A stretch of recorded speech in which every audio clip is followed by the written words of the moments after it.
Good afternoon. Thanks for joining us today. We have a Q&A with Discovery Silver. It's been a while since we got an update from the management team, so we thought we'd do it a little bit different today rather than do a full overview.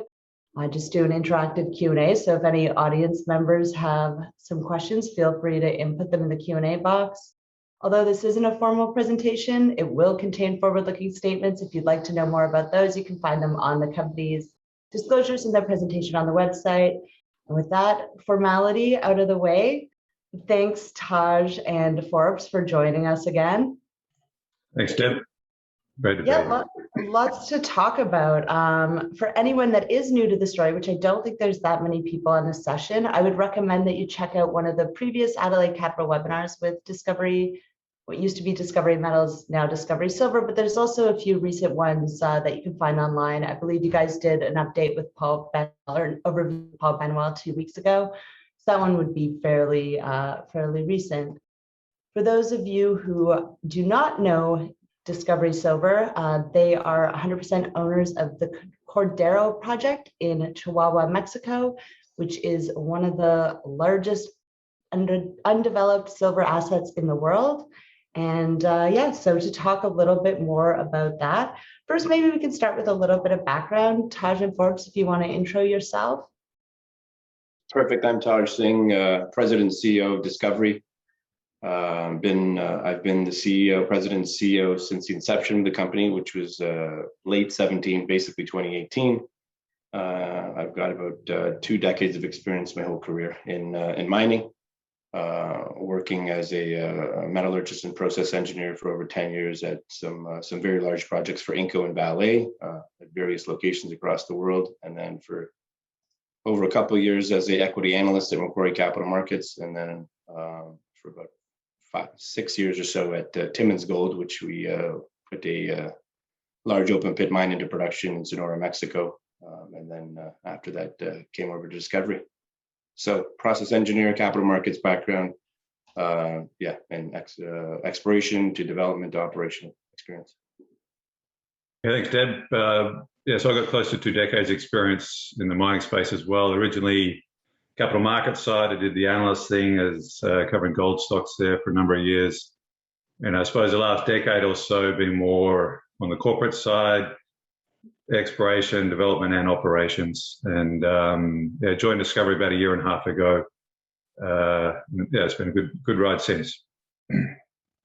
So going back to 2 years ago when you first founded the company, you looked at Cordero when it was still in Lavon Resources.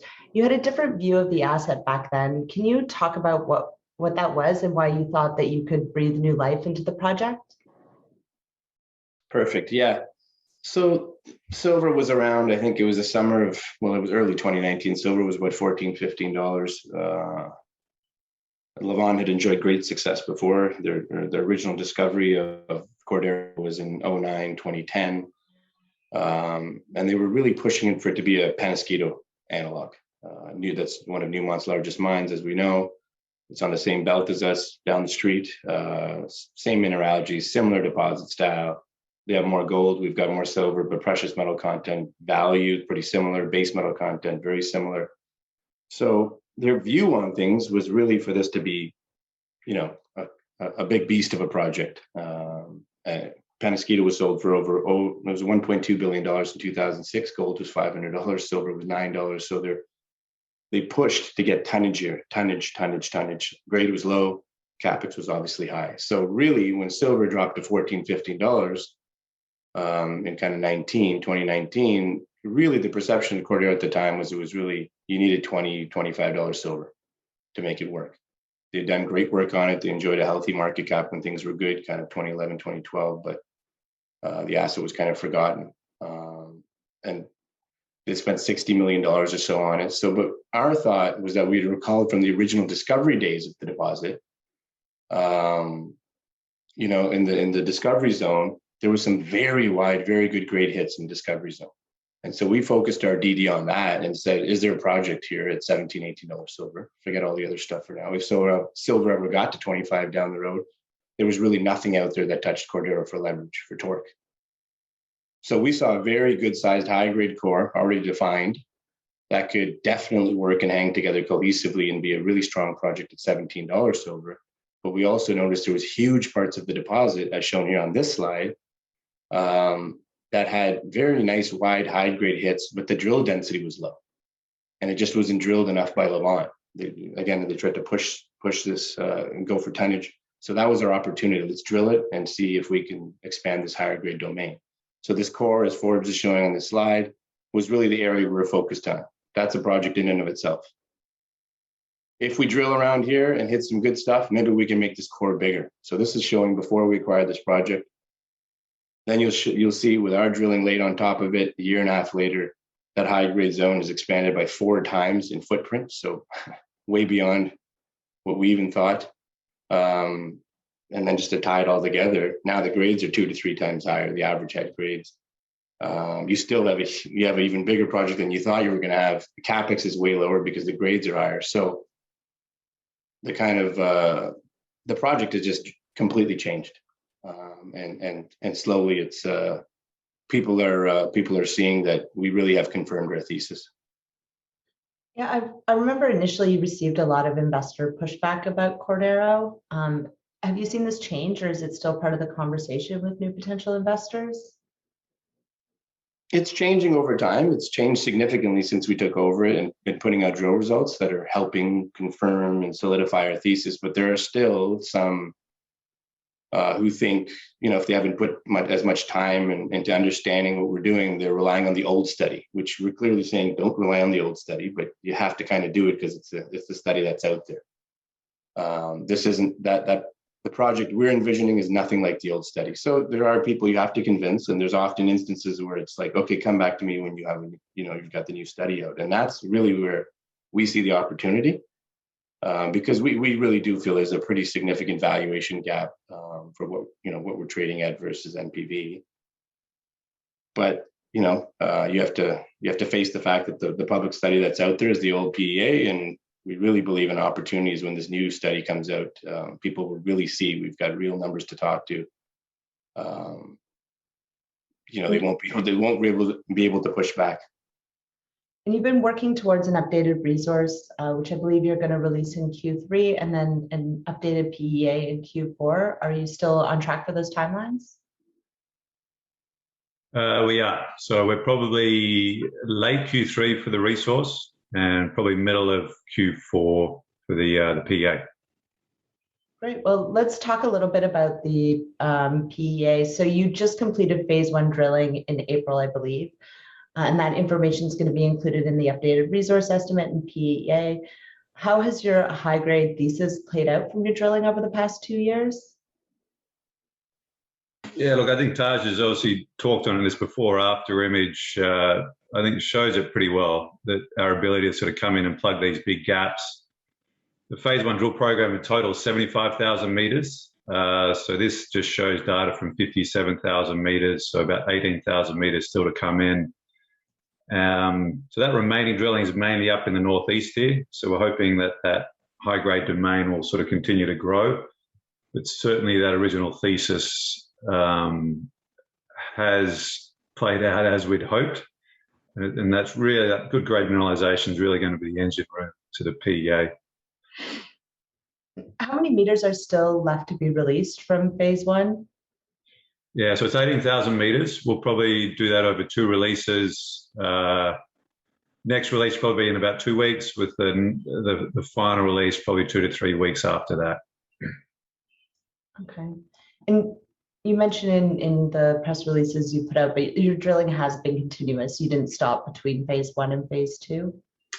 Exactly. We've still got the 4 rigs turning. So look, even when those phase 1 results are sort of tallied up, we're still going to have our phase 2 drilling every sort of 3 to 4 weeks. So there's going to be a lot of news flow mixed in with the resource update and the PEA interspersed amongst that. Okay, great. We'll get into phase 2 in a minute.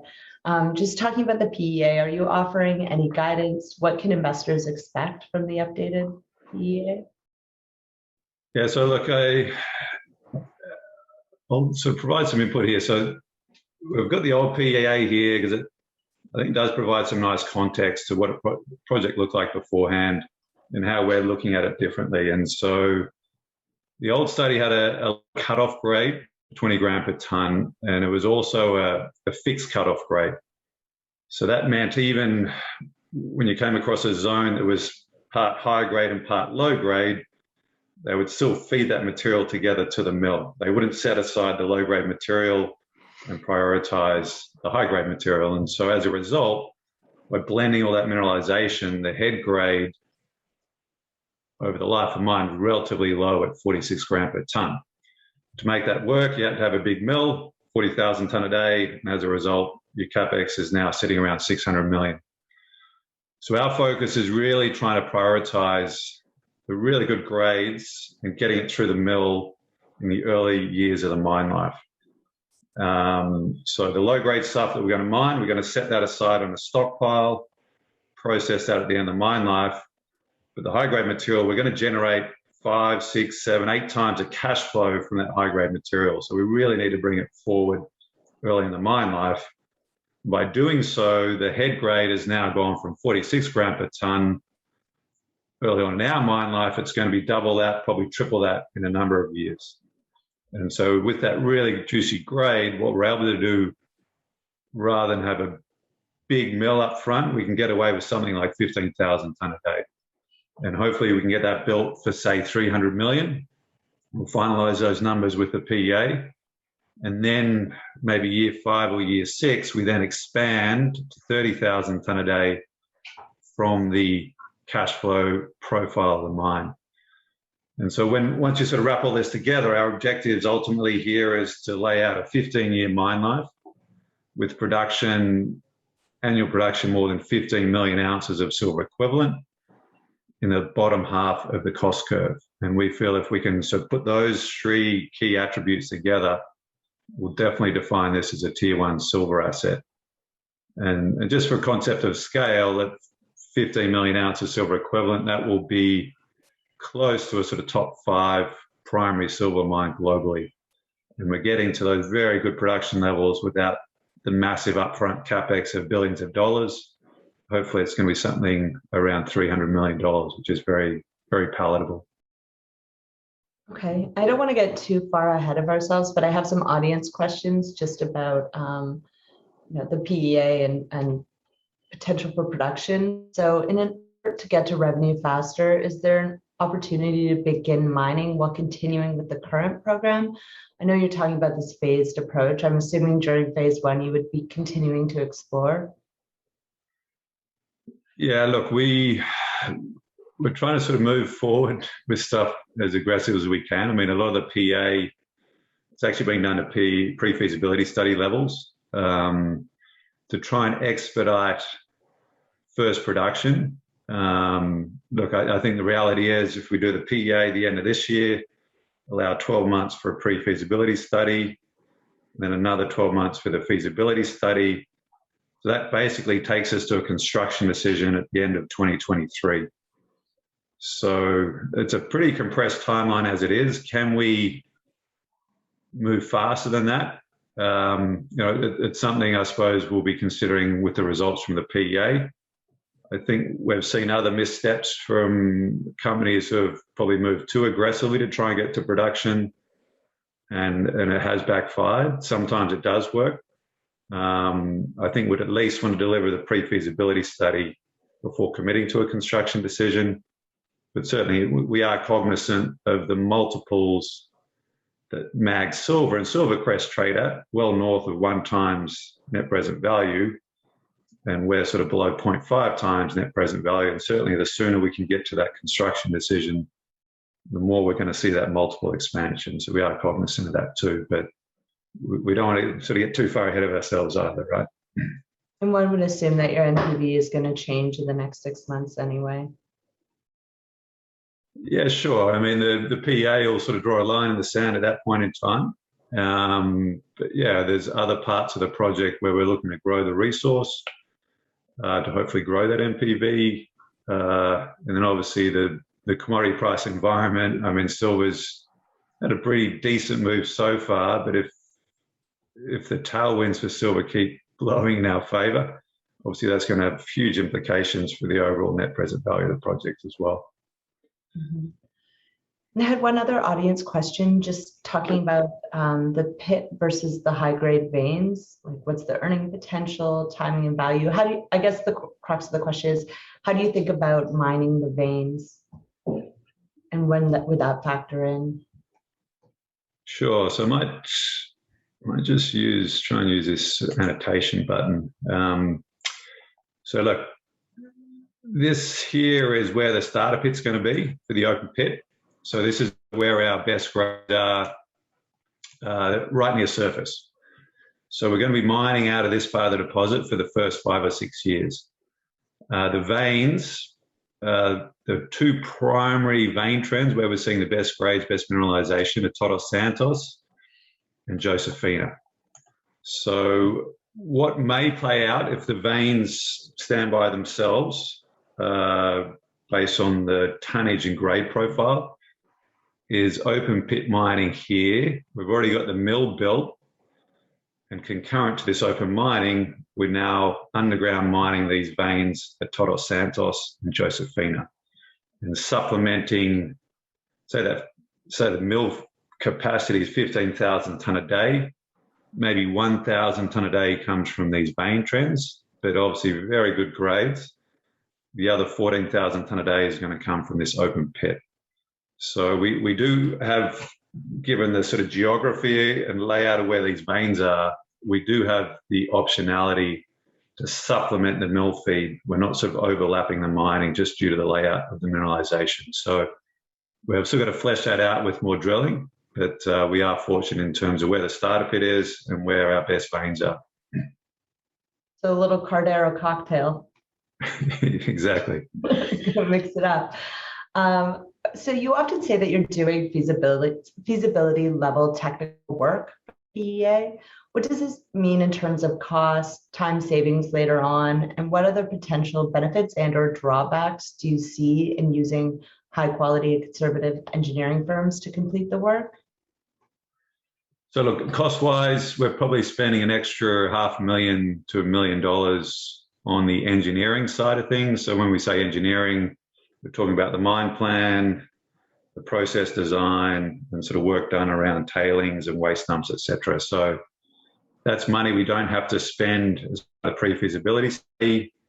As far as timeline goes, it's probably going to save us about 6 months on the delivery of the pre-feasibility study. So certainly we're able to bring forward that pre-feasibility study sooner as a result. And what I might just jump to in terms of your question around the consultants. So just as a quick refresh, so this is a PEA team. We put out a press release announcing the PEA team a couple of months ago. As a background, our starting point was looking at the project and trying to understand where most of the initial CapEx was going to be spent. We're pretty fortunate there's not a lot going to infrastructure because we've got a highway down one side, power line down the other. There's not a huge amount of pre-stripping on the mining side, so there wasn't a lot of open pit mining CapEx required. Pretty much the majority of the CapEx was going to go into building the process plant. And then we looked at, okay, what are the engineering firms that have a lot of experience building process plants that have a similar flow sheet and similar throughput levels to the one we're going to have?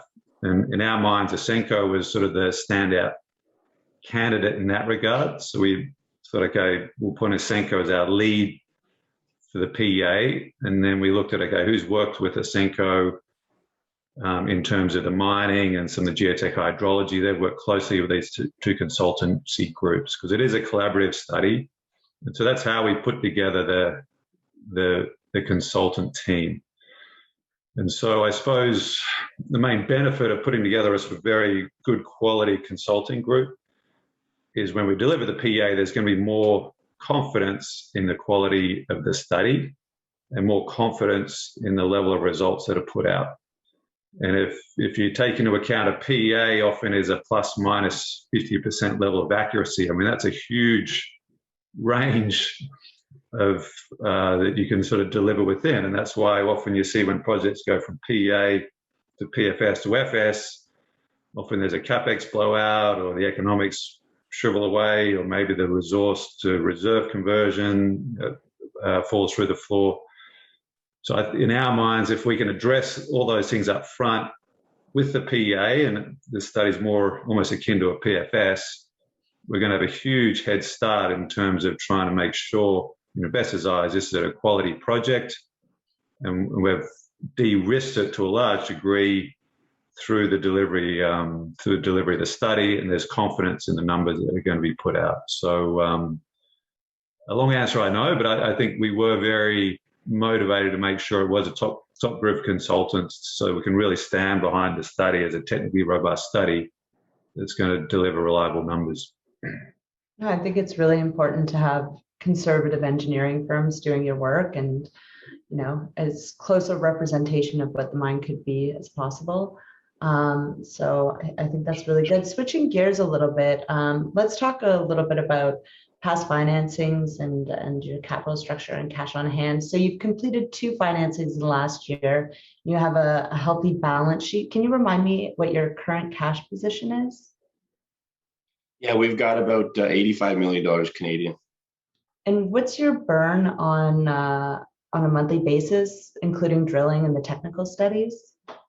The total spend for this year was about 25 million Canadian. 23 of it was drilling. So yeah, circa 2 million Canadian a month or so with all the drilling. Even I can do that math. And you have in the money warrants, correct?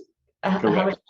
How much cash would that generate? When are they due? Do you have accelerations, etc.? They would it would generate about 4. They're all in the money now. They're 70% of them are held by our 2 largest shareholders.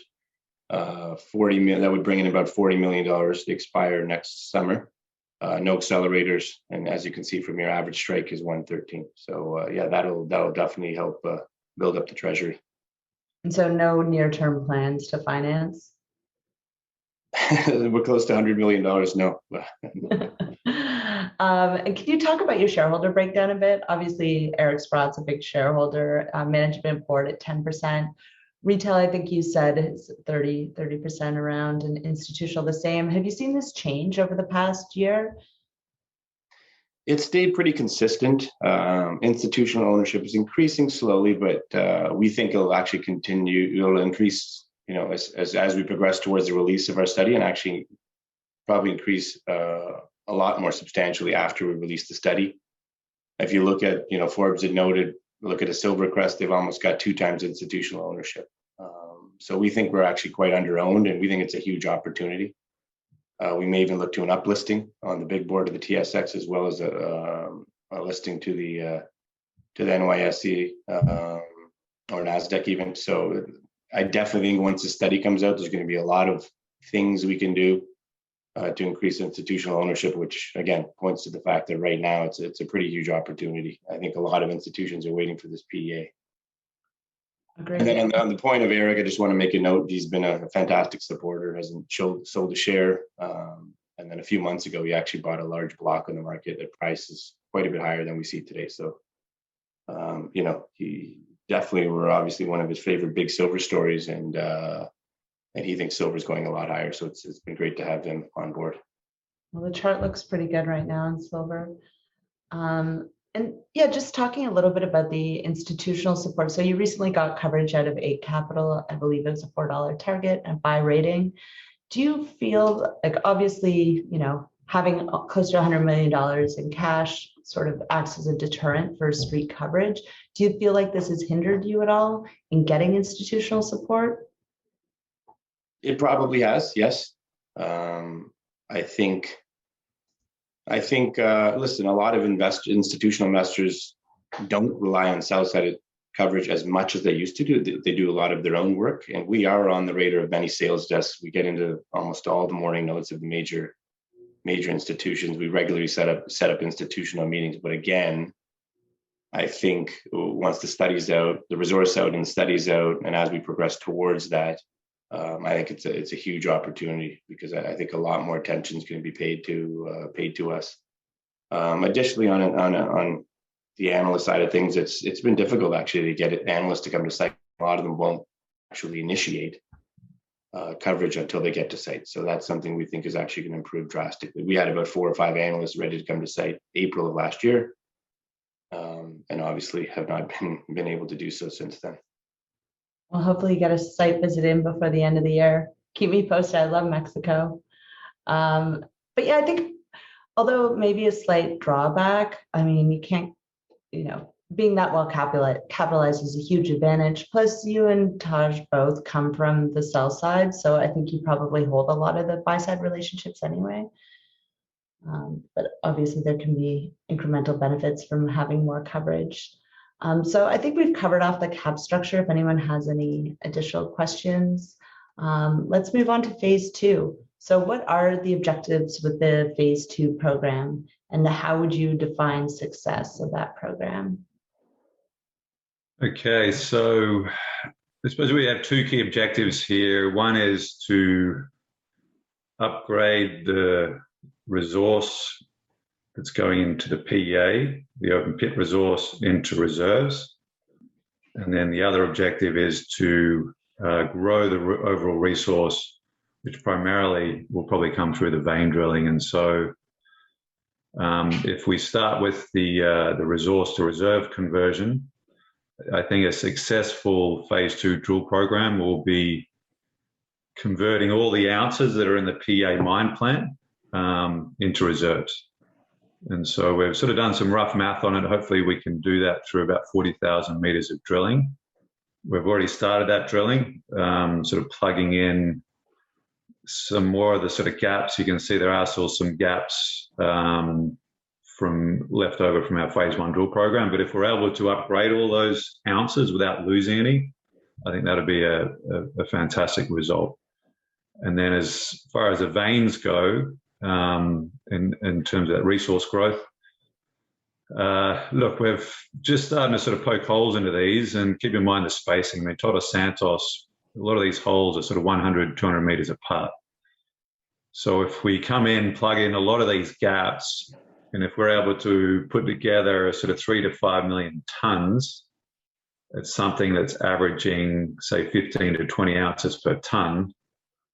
Yeah, well, potentially we're adding 30 to 50 million ounces of very good grade material. And so I think if we're able to hit those types of targets, that would be a fantastic result for us. So, look, we're cognizant as we head into the pre-feasibility study, we're not just going to be de-risking, we are still focused on organic growth. And we feel a big part of that will come through the veins, as well as also testing there's some obvious areas for extension in the open pit bulk tonnage stuff up here in the northeast as well. Those extensions, are those the regional targets that you've mentioned in some of your press releases?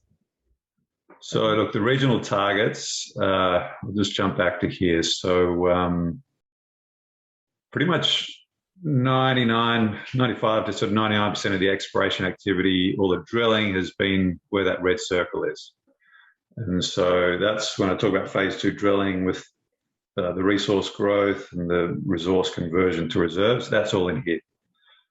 So we are hoping, hopefully by the end of the year, to get going on some of these property-wide targets, which we've identified from geophysics. There's at least 4 big intrusives on the property. We know with Cordero we have 1 billion tons of mineralized rock sitting here. We know we're sitting on this sort of structural corridor, this sort of general regional trend. We know from some of the initial surface sampling, we're getting seeing a lot of alteration and geochem anomalies at surface at some of these intrusive targets. And so they're the ones that could be a potential game changer, obviously, if we hit another discovery like Cordero. So they're a separate target altogether. Hopefully we'll put some initial holes in by the year end. If not, it'll be sort of early 2022. But we are trying to move those forward systematically. We've done the geophysics. We're doing some complementary geochemistry and geological mapping work right now, the field work, to make sure we're really sort of nailing down those targets, to make sure every drill hole counts once we start drill testing those. So if you do find mineralization and potentially a deposit elsewhere on the property, like far up by Perfido Norte or whatever, would that act as a standalone project, or would that be a deposit that would be feed for Cordero's facilities? How do you think about that? Yeah, I mean, look, certainly these targets along here, they are along our main access road. If the process plant is situated in here, I mean, it's not too far to truck the ore to that process plant. I mean, Perfido Norte, that is, I suppose, 15 kilometres to the north, which isn't too bad. I mean, considering the topography is that classic rolling northern Mexico topography. So we're not dealing with sort of up and down mountains as you often see in the Andes. So like I would expect we would be trying to take advantage of as many synergies as we can from the existing infrastructure at site there. But again, it may just come down to the discovery as well. I mean, if it stands alone by itself, but I think most likely you take advantage of the existing processing plant. It's interesting to see that you have some pure exploration plan for the fall. I think the market will like that. Do you have any drilling planned on any of the other projects, or is it purely focused on Cordero right now? Right now, yeah, it's all on Cordero. Obviously we've generated a lot of momentum here. It's where all the sort of value in the stock lies. So yeah, that's where our focus is. Okay, great. And can you provide an update on the construction and mining permit? I believe you're in the process of permitting. Yeah, we've begun the process for the construction and mining permits. We expect we'll get them in 2022. The major regulatory studies we have to complete over the next couple of years are an EIA. We think we'll have that submitted fourth quarter of this year, approval in 2020, early 2022, and then a change of land use study in 2022. So those are the main kind of. There's obviously some municipal permits, et cetera, for explosives, et cetera, that are needed, but these are the main ones. But it's one of the things I say about Mexico. One of the really positive things is the transparency of the permitting process, and actually the overall speed is very good. If you look at someone like down the street from us, Orla Mining, in the state next to us, by the time they submitted everything, within about 12 to 14 months they were doing construction. So it just goes to show you how easy it is to move forward in Mexico, especially the area we are in. For sure. And I think a lot of countries in Central and South America are looking for economic drivers right now. That should be a bit of a tailwind. Talking about the EIA, can you talk about your environmental programs, your ESG programs, your relationship with the community? Yeah, listen, the previous operators of this project, Levon Resources, did a fantastic job with keeping close ties and keeping the community engagement very high. This is, the nearby communities, they want to mine here.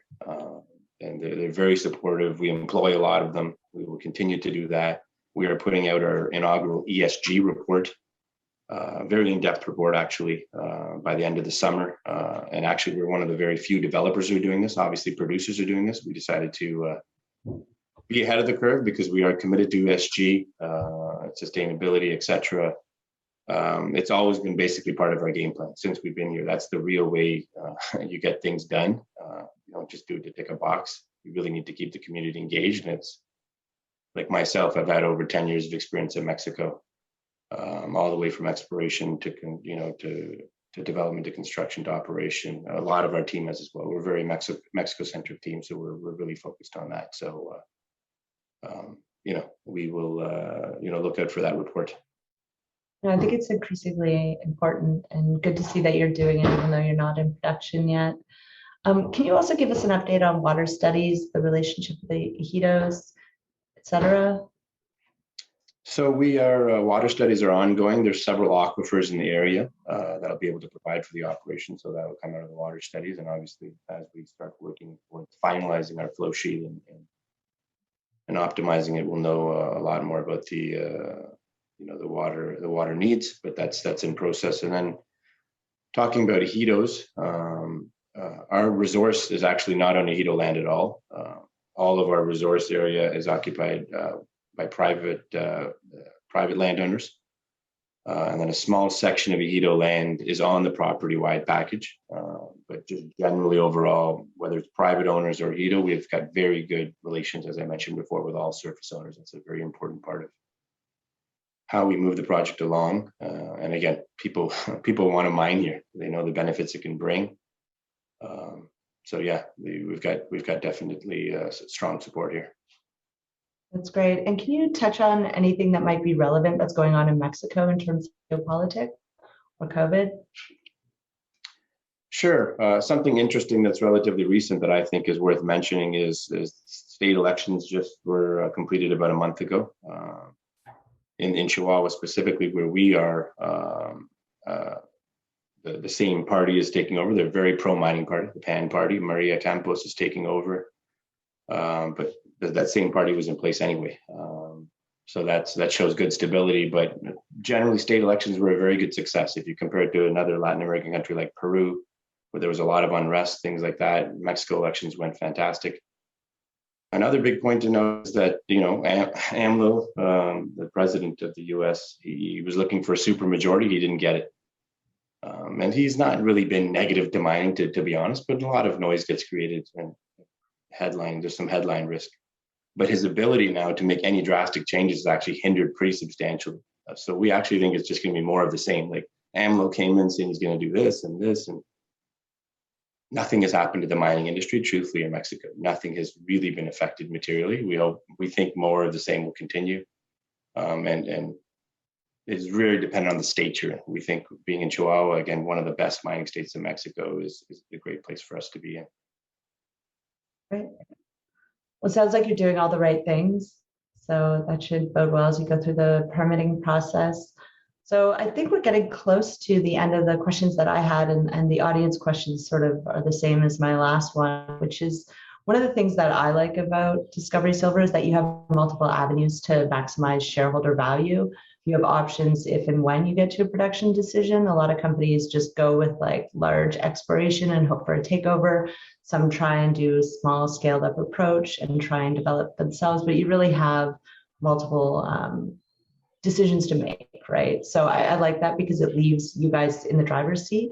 Can you walk us through the two most obvious ways that Cordero might get developed, i.e. through a takeover or construction of Cordero by Discovery Silver? Yeah, why don't we start with the scenario where we take it through to production? So you can control. Okay. So we've got the delivery of the PA fourth quarter this year. If you assume the pre-feasibility study will be 12 months after that, and then the feasibility study 12 months after that. So we sort of do our internal forecast, and we estimate at that point in time, when we get to a construction decision, we should have at least $50 million of cash still in the till. And we're doing the numbers now, but hopefully the CapEx build is going to be something like $300 million. And so for us to then to go out and raise another $250 million, assuming it's going to be a combination of debt and equity, it's a relatively palatable amount, especially when you look at our current market cap. So we are taking the mindset of the technical work we're doing that, okay, we are the ones who are going to take this to production. We have the added benefit when you look at our board. There's a lot of great mining experience on our board. When you look at, there's a couple of members from Kirkland Lake, Pure Gold, etc., mining companies, as well as our management team, all of whom have worked with mines and been part of development projects. We do have that skill set already. We probably need to add another couple of people along the way. But our mindset is to sort of work towards that as though that's going to happen. I think the last thing we want to do is hope we get taken out along the way, and then you almost become a bit of an orphan, and then you're sort of scrambling as you deliver the feasibility study of what happens next. And I think the market recognizes that and often discounts companies as a result. So that's a scenario where we take production ourselves. The scenario where we get taken out, we have to do all that work to get taken out anyway. And as we keep delivering these de-risking milestones, we're becoming more and more attractive to potential takeout, potential companies who want to take us out. And so, so it's almost like we sort of continue down this path, and if there's a transaction, there's an offer that gets put in front of us that makes sense, that's going to serve us a lot of good value for shareholders, we'll obviously consider that very closely at that point in time. But look, if it doesn't happen, we're not going to be backed into a corner, and we have the skill set and expertise to take this into production ourselves. So, like I you think said, that answers your question, doesn't it? What's that? like you said in the past, the steps are the same for either outcome. Exactly, but I think you've got to be cognizant and be proactive as though you are going to go into production, because if you just try and dress thing up to get sold, and that doesn't happen, then you end up scrambling, and it's not the sort of position we want to be in. We want to be sort of proactive in that regard, and it's only really when you get to a construction decision that, okay, the size of the plant which we would build, okay, that's going to be different from maybe the size that a major would build. But look, I think it is important to just highlight as well, these big silver projects are incredibly rare. This thing's going to have a plus 15, plus 20-year mine life in an industry that's seeing declining reserves. And to be able to add the scale of production we can over a long mine life, we feel will be an attractive takeout candidate for the big silver guys, and even sort of some of the bigger companies beyond that. So we'll see what plays out, but as you say, we have to do that technical work anyway to see if we can flush out one of those buys. Let's say hypothetically you were taken out. You said large silver players. Like, who do you think would be a natural acquirer that could take on a project of this size? And do you think they would construct it right away, or would they inventory it? You mentioned they might go for a bigger project initially. Like, what's your sense? I guess, how urgent are silver producers looking to replace declining reserves? Look, I mean, that's a tough question. And to be frank, I mean, we've really had our heads down doing this technical work, because the last thing we want to do is bring sort of groups in ahead of time without having de-risked the metallurgy as well as the resource. And we're on the cusp of de-risking those now and delivering this PA. And I think it provides us a nice platform to open up our books and start taking a closer look at some of these sort of options. And so I'm not going to give you any names. I think we really have had heads down working on delivering this. And then once we get that study out, I think we'll then start sort of lifting up the kimono and seeing what the appetite is out there. But as a general thematic in the industry, when you see the big silver guys and even sort of some of the other bigger companies like the South 32s or whatnot, their ability to sort of source these really long life, mine life, generational type assets is incredibly rare. So that scarcity factor, I think, will hopefully be recognized by those bigger guys. Yeah, I just want to point out, I just want to add some color. Like kind of a rule of thumb is if you have an NPV to CapEx ratio of 1-to-1, it should be a mine. I think we're going to be well through that. So I don't think anyone who, if it was an acquisition, they would shelf it at all. I think they'd try to quickly get it to production. If you look at, large silver producers, this could potentially increase their production by close to 100%. What Cordero is completely ramped up. So this is a very serious, sizable asset, again, in a space that doesn't have this kind of size. My feeling is they would put it on right away, just because of the metrics, great IRR and great capital intensity. I think it would be a no-brainer to put it through right away. Okay, and I had one other audience question, which is somewhat related, which is, they list names, but I'm not going to, because I know you guys don't like talking about competitors or other silver companies. Can you distinguish yourself from some of the other silver players in Mexico? Is it the size, the scale? Like, what is it that's unique about Discovery Silver? Well, it's kind of three key points, and we've got the combination of margin, size, and scalability.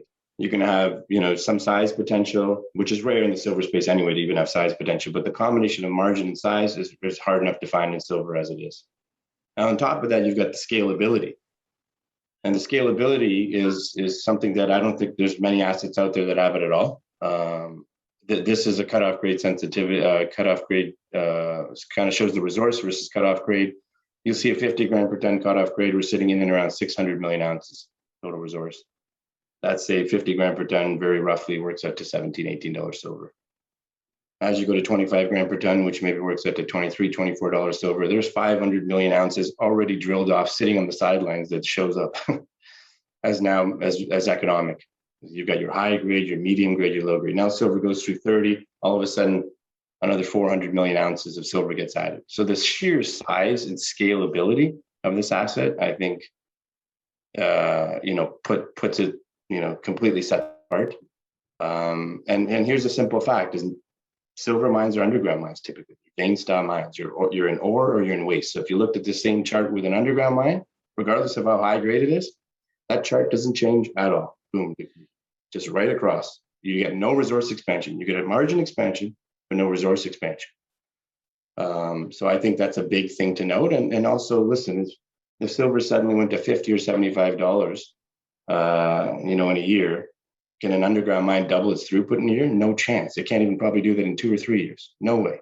An open pit mine, the way we have it, the favorable geometry we have, where there's a high grade and a medium grade around it, you can keep pushing back. We could double throughput a lot easier than any underground mine. So I think that scalability part of it really, really sets it apart. Forbes, is there anything you want to add? No, I think you summed it up well, right? I mean, these big silver deposits are rare. I mean, we've just ranked the top 15 here by the silver resource, right? And 12 out of the 15, silver is not actually the primary commodity. So obviously, if you're investing in Seabridge, you're getting exposure to gold, even though it has 600 million ounces of silver. So look, it's a pretty short list to choose from. And look, in addition to having that size, keep in mind that we do offer margin and then also a relatively palatable CapEx amount to get that into production. You see a lot of these big projects here, we're talking billions of dollars of CapEx. So we get ours up and running for around 300 million, and that's obviously a very palatable amount. So yeah, we do feel we are pretty uniquely positioned bringing all those attributes together in the silver space. Yeah, I think those are the kinds of the things that stick out. But to kind of sum it up, it's margin, size, and scalability. There's not a lot of assets that have all three. Silver assets. I had one audience question about the scalability. Does it apply only if the silver price stays high during the whole mine life, or can it adapt to the typical ups and downs of commodity markets? Well, the CapEx is paid off, right? So you're really getting past the hurdle. You've already paid for the mine. So your kind of cost, your total cost to pull that ounce out of the ground is way lower because you've already paid the capital off. That's why you'll see a lot of the companies who know how to mine properly, they'll stockpile and put the lower grade stuff in at the end, pay back as quickly as possible. The other stuff that was sub-economic, even at the same price, is now economic. Mm-hmm. Forbes, is there anything to add on that? Yeah, just that grade variability, it does offer a lot of operational flexibility too. So yeah, and especially over a long mine life, if you use varying cutoff grade strategies, different stockpiling strategies, I mean, you can never perfect the predictions around the silver price, but this overall, just given that variability, it does offer a lot of operational flexibility. And I want to point out, none of that upside, in my opinion, is really being put into the stock rate. Look at the 50 gram per ton. You're sitting at 500-600 million ounces of silver equivalent. That's it. That just speaks for itself. You don't even have to consider the rest. That's by itself is one of the largest silver deposits on the planet. So it's just all, the rest is optionality and upside. Investors like getting something for free. I like that. Well, I don't have any other questions. Is there anything that we haven't talked about today that you guys wanted to mention? No, I think we've covered it. It was good, very good question and answer period. But definitely, I do want to say to investors, anytime, any questions, clarifications, please reach out.